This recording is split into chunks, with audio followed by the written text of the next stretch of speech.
भारत एक ऐसा देश बनता जा रहा है जहां चुनावों का मौसम आता है तो पार्टी कोई भी हो, सभी दलितों के हितैषी हो जाते हैं। लेकिन सत्ता में आते ही ये राजनीतिक पार्टियां सबसे पहले दलितों को ही हाशिए पर धकेल देती हैं।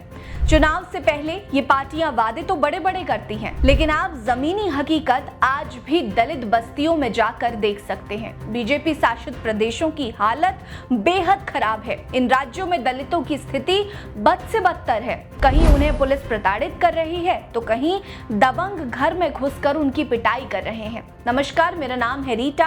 आज की वीडियो में मैं आपको पिछले 24 घंटों में दलितों से जुड़े 5 ऐसे बड़े मामले बताऊंगी जिसे लेकर बवाल मचा हुआ है। पहला मामला उत्तर प्रदेश से है, जहां दलितों के साथ होने वाले अत्याचार के मामले में प्रशासन की भूमिका पर सवालिया निशान खड़े हो रहे हैं। दरअसल 2 जुलाई को फर्रुखाबाद से एक हेड कांस्टेबल विनय चौहान द्वारा 15 वर्षीय दलित नाबालिग बच्ची का अपहरण कर और तमंचे की नोक पर कार में बलात्कार की घटना सामने आई थी। दुष्कर्म के बाद विनय चौहान बच्ची को अधमरी हालत में फेंक कर भागने की कोशिश कर रहा था, लेकिन गांव वालों ने उसे दबोच लिया और पुलिस के हवाले कर दिया।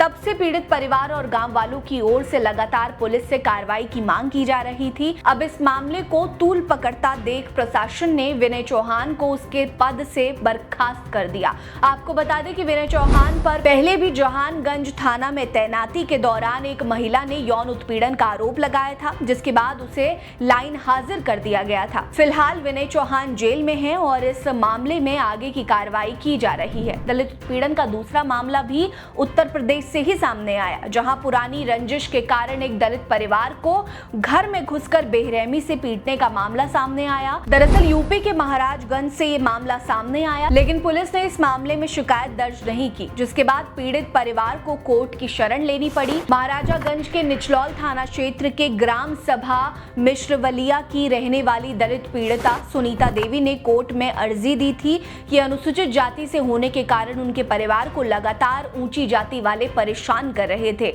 लेकिन 29 मई को ब्रजेश, संदीप और दीपक कुछ लोगों के साथ उसके घर में घुस गए। उनके हाथ में लाठी डंडे थे। उन लोगों ने पीड़िता के परिवार को जाति सूचक गालियां दी और विरोध करने पर जमकर मारपीट की, लेकिन पुलिस ने भी दबंगों का साथ दिया और इस मामले में एफआईआर तक नहीं लिखी। अब कोर्ट ने इस मामले में पुलिस को फटकार लगाते हुए आरोपियों पर SC/ST एक्ट के तहत 7 लोगों के खिलाफ मामला दर्ज करने के आदेश दिए हैं। फिलहाल इस मामले में किसी भी आरोपी की गिरफ्तारी नहीं हुई है। तीसरा मामला राजस्थान से है, जहां ट्राइबल आर्मी के संस्थापक हंसराज मीणा को एक दलित किशोरी की मौत का मामला उठाना काफी भारी पड़ रहा है। दरअसल 13 जुलाई को आपसी रंजिश के कारण राजस्थान के डबरा गांव में हुए खूनी उत्पात में एक 20 साल की मीणा समाज की लड़की मीरा मीणा को दबंगों ने कुएं में धकेल दिया, जिसके बाद इलाज के दौरान उसकी मौत हो गई। इस अत्याचार के खिलाफ जब मीरा की शव को सड़क पर रखकर चक्का जाम किया गया, पीड़ित समुदाय की ओर से आरोपियों के खिलाफ कार्रवाई की मांग की गई,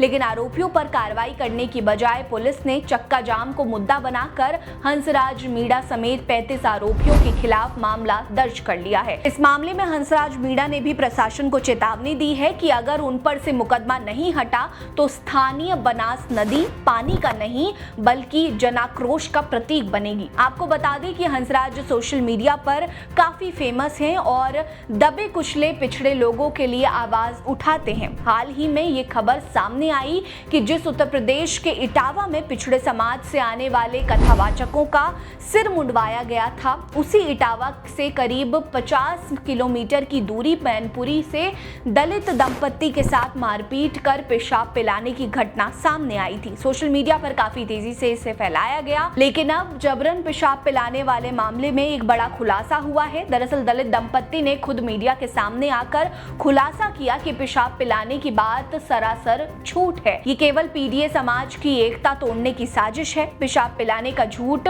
बयान बीजेपी के द्वारा फैलाया गया एजेंडा है। बता दें कि दलित दंपत्ति के साथ जमीनी विवाद को लेकर मारपीट की गई थी और जूते में भरकर पेशाब पिलाने की बात सामने आई थी, जिसे लेकर काफी बवाल मचा बचा था। अब इस मामले में इस बड़े खुलासे से बीजेपी की पोल पट्टी खुल गई है। दलितों से जुड़ा 5वां मामला भी उत्तर प्रदेश से ही है। आपको दलित कथावाचक का किस्सा तो याद होगा, जब इटावा में दलित कथावाचक के साथ केवल इसलिए बर्बरता की गई क्योंकि उन लोगों ने दलित समाज को लेकर भगवान की कथा करना शुरू कर दिया था।